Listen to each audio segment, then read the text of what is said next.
Another round down and a few more devs have been shoved into the Shadow Realm.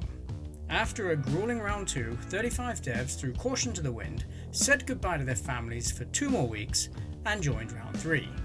Out of those 35, 29 managed to get an entry submitted, and I can honestly say, with my hand on my heart, this is some of the finest work to come out of GDKO. Dare I say it? Any jam in general. We really do have the best devs in the business as part of the GDKO community. The task for round 3 was to create a boss fight. The round was based on technical implementation, which I quickly discovered wasn't my strongest subject.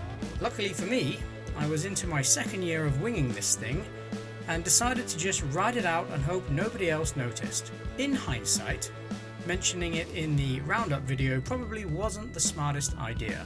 Anyway, I digress. Round 3 was about boss fights. The judging criteria for the round included questions such as, how good can you make your game? Does it work? Is it fun to play? Well, we asked the community of devs still in the competition to judge, and you guys picked the following boss fights as your top 10. Space Spy introduced us to Veggie Boy in the first round of GDKO, placing a very respectful 12th out of 102 entries. We all suspected there was more in store for the Cruciferous Crusader, but we'd have to wait as Space Spy took a more sentimental approach in round 2, jumping up 7 spots and placing 5th with the Cave of Sound. Veggie Boy makes his long-awaited return in round 3 and once again bags a place in the top 10. But is 10th place enough to beat bitter rival Ghostbit Studios? Stay tuned and find out. Frontrunner and one of only 2 devs to outrank the mighty Jabuin so far in the competition, Endmark Games grabs yet another top 10 finish in round 3 with return of Mops and Bot. Fart jokes may win you a round, but sometimes you have to give the people what they want. And if my Discord is anything to go by, they want Mops and Bot. Endmark placed 8th in round 1 with his first instalment of the janitorial jingle and dropped by just 1 spot this round with this wonderfully well thought out boss encounter. Welcome to the party, Emma, a newcomer to the top 10 and a potential dark horse emerging from the shadows. Emma slipped under the radar in round 1 with a 56th place finish with Fishing with Dad. Emma was shooting for the moon in round 2, orbiting into 26th place with Spacewalk, and now Max Fight the System, a wonderfully constructed puzzle game, seems to be ticking all the boxes among peers, earning Emma a spot among the top 10 elites at long last. Crayon Melon nabs 7th with Boss Rush.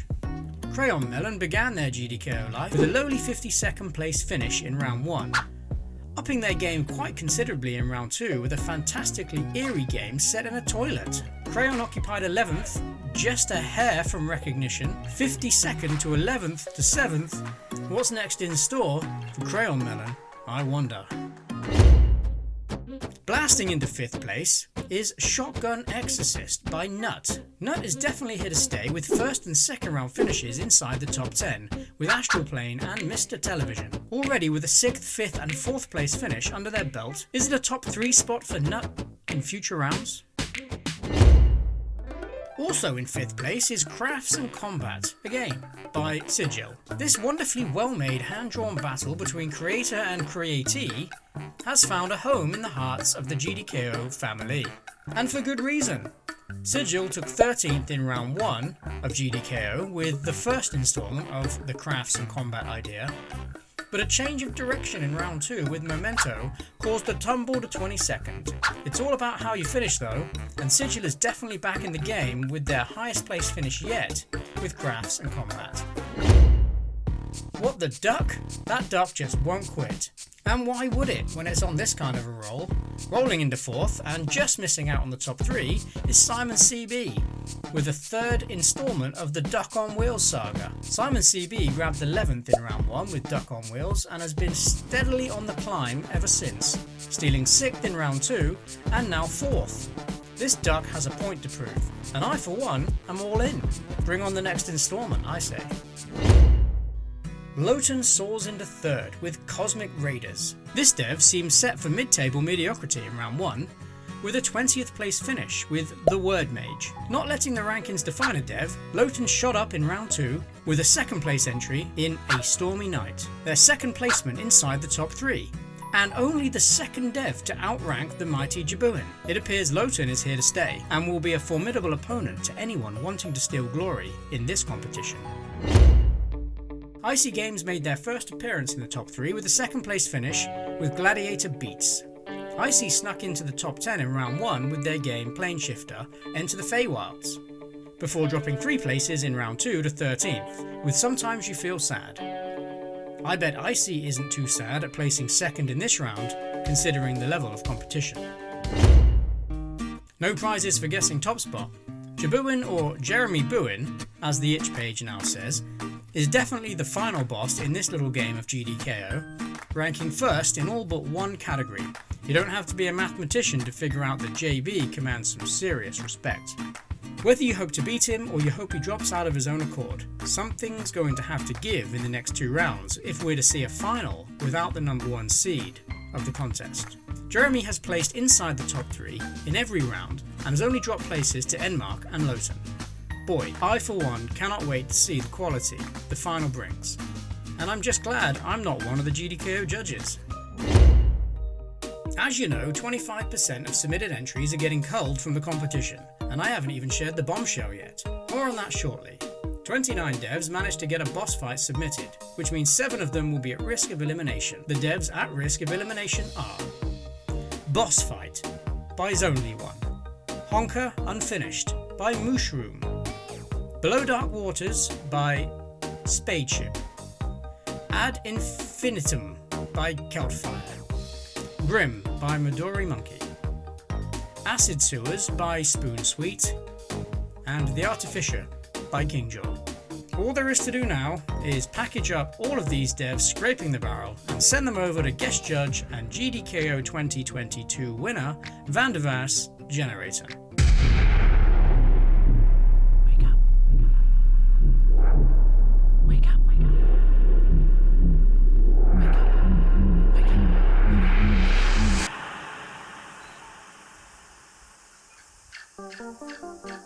Wake up, Vandervaas Generator. It's time to judge a game jam. You've been dormant for so long. There hasn't been a Vandervaas release since the end of GDKO 2022. Biding your time, or have you lost the spark?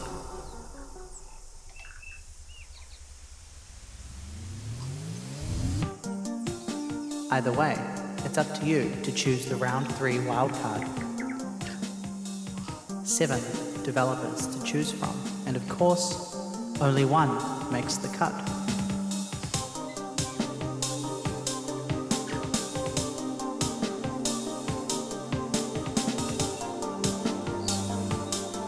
Clock's ticking, friend. Xanderwood needs their video segment soon. The folks in the round 3 channel on Discord will be ravenous. They need to know, and they need to know now. There's no time for anything fancy. Just give them what they want. What they deserve.